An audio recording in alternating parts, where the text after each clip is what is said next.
Biografia de Hudson Taylor, capítulo 1. Uma luz perigosa. Capitão Morris agarrou o timão do Dumfries, um navio velejador de madeira de 470 toneladas, enquanto gritava ordens para a tripulação composta por 23 homens. Em sua cabine abaixo do convés, o único passageiro do navio, Hudson Taylor, estava sentado escrevendo em seu diário. O jovem inglês baixo de cabelos loiros e olhos azuis estava a caminho da China para ser missionário ali. Ocupado escrevendo, não sabia que o navio seguia em direção a uma tempestade, embora tivesse notado que o lampião da cabine havia começado a balançar mais que antes. No deck, a pressão barométrica caía de forma constante. A baixa pressão significava ventos fortes, e os ventos fortes significavam mar agitado.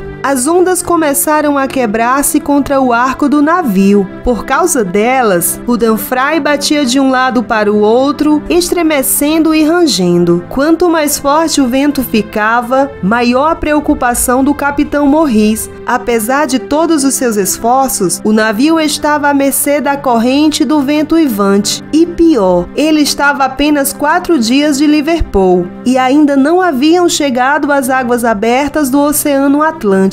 Encontravam-se nesse momento no Mar da Irlanda, perto dos recifes irregulares e rochosos da costa galesa. Agora jogados de um lado para o outro pelo vento e pela corrente do oceano, essas rochas estavam perigosamente próximas. No final da tarde, as ondas estavam do tamanho de montanhas e o Dumfries rangia enquanto era sacudido com violência. Hudson Taylor seguiu cauteloso para o convés. A cor do céu combinava com os hematomas adquiridos ao ser jogado de um lado para o outro na cabine. A água que respingava do oceano ardia como se minúsculos fragmentos de vidro atingissem seu rosto. Capitão Morris estava agarrado ao grande timão de madeira do navio, girando-o primeiro para um lado e depois para o outro, tentando fazer o Dumfries responder. Ele olhou para Hudson, sem afrouxar momento algum o aperto na direção. Ele gritou: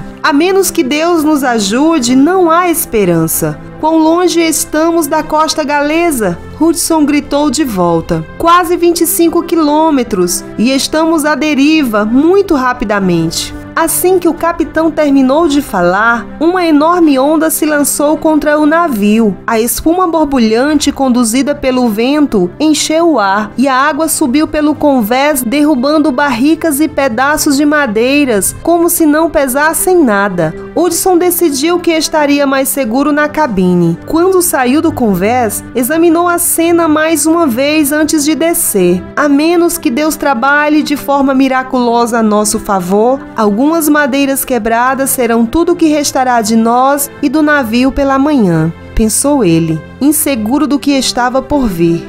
Na escuridão abaixo do convés, muitos tripulantes se encolhiam no refeitório. O navio estava balançando e batendo com tanta força, ora caindo para a frente, ora balançando de um lado para o outro, ora caindo e batendo contra as ondas, que Hudson teve que engatear pelo corredor até a cabine na popa do navio. A porta da cabine batia com descontrole nas dobradiças, mas ele conseguiu fechá-las atrás de si quando desabou dentro da cabine. Deslizou até o beliche, sozinho no escuro, ouvindo apenas o bater das ondas contra a lateral do navio e o estremecimento em resposta da embarcação.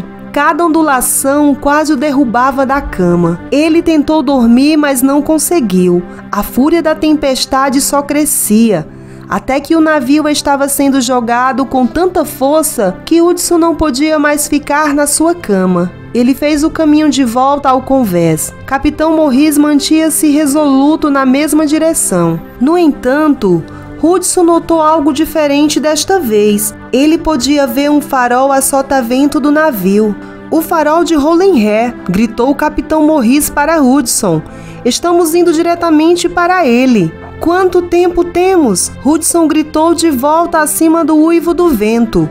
2 horas no máximo. Foi a resposta sombria do capitão. Hudson não podia pensar em nada mais para dizer. Era o fim. O capitão fizera todo o possível para salvar o navio, mas nada havia funcionado. Era apenas uma questão de tempo antes de o Dumfries ser esmagado contra as rochas. Lágrimas se juntaram à trilha salgada de água do mar que escorria pelo rosto de Hudson. Pensamentos a respeito de sua família inundavam a mente de Hudson quando ele voltou do convés. Podia ver os rostos da mãe, do pai e das irmãs Amélia e Louisa. Como eles lidariam com sua morte? A situação não deveria terminar desse jeito. Deus o teria salvado de uma febre maligna e da morte certa, apenas para deixá-lo se afogar no mar da Irlanda? Ele pensou se seu corpo afundaria ou seria levado para a costa. Apenas no caso de ser levado, ele tirou seu livro de bolso e, apesar dos movimentos ferozes e imprevisíveis do Dumfries, conseguiu escrever seu nome e endereço em letras grandes dentro da capa. Deslizou o livreto para dentro da camiseta de baixo. Assim, se seu corpo fosse achado, a família saberia que ele havia sido identificado e devidamente enterrado. Em seguida, começou a procurar algo que flutuasse, algo que pudesse se agarrar quando Dumfries afundasse. Ao olhar em redor, percebeu que flutuar seria um problema menor do que evitar ser esmagado contra as rochas pelo mar furioso. Mas não havia nada que pudesse fazer a respeito. Teria de correr o risco. Por fim, escolheu um cesto de junco como salva-vidas. Com certeza flutuaria e era fácil de segurar. Dentro do cesto, colocou um pouco de comida, uma muda de roupa, uma corda e suas ferramentas cirúrgicas. Com este conjunto de salvamento improvável colocado sob o braço, ele voltou a caminhar até o convés. Uma porta da escotilha havia sido arrancada das dobradiças e a água já estava entrando no convés de baixo através da escotilha. Vários membros da tripulação estavam lutando para fechar o buraco com um pedaço de vela rasgada e algumas madeiras. No convés, o capitão ainda estava em pé junto ao timão do Dumfries, onde estivera nas últimas 24 horas. A água gelada girava em torno de suas pernas enquanto onda após onda batia com violência contra o trilho do navio. Hudson agarrou a grade e lançou-se em direção ao capitão. Acima dele, as adriças chicoteavam contra o mastro. O capitão tentava fazer o Dumfries acostar, zigue-zagueando o navio, primeiro para um lado, depois para o outro, para se afastar das rochas, mas não adiantava. O vento estava muito forte e o navio ainda não respondia. Jarda a jarda, eles eram empurrados para o farol de Holyhead e para as rochas da costa galesa. O feixe de luz do farol passava pelo navio de maneira rítmica e assustadora acima do arco do Dumfries. Era o tipo de luz que nenhum marinheiro queria ver tão de perto assim. Sabendo que estava prestes a perder o navio, o capitão verificou seus instrumentos uma última vez. O barômetro revelou que a pressão estava começando a subir, mas não rápido o suficiente para ser de qualquer utilidade para eles. Então verificou o indicador do vento e de repente gritou: "O vento mudou, apenas 2 pontos, mas o suficiente para que possamos passar sem bater nas rochas." O capitão começou a bradar ordens para a tripulação, que saiu do convés inferior para executá-las. Eles puxaram as cordas com todas as forças para arrumar as velas, de forma a aproveitar a mudança do vento. O capitão ajustou com habilidade o timão do Dumfries, e dessa vez o navio começou a responder. Em vez de ser empurrado para as rochas, começou a se afastar delas. Polegadas viraram pés e pés viraram jardas, e logo Dumfries voltou para o mar da Irlanda. Todo mundo a bordo soltou um brado de alegria. Eles estavam seguros. Ninguém ficou mais surpreso ou feliz do que Hudson Taylor. Afinal, ele não se afogaria, chegaria à China.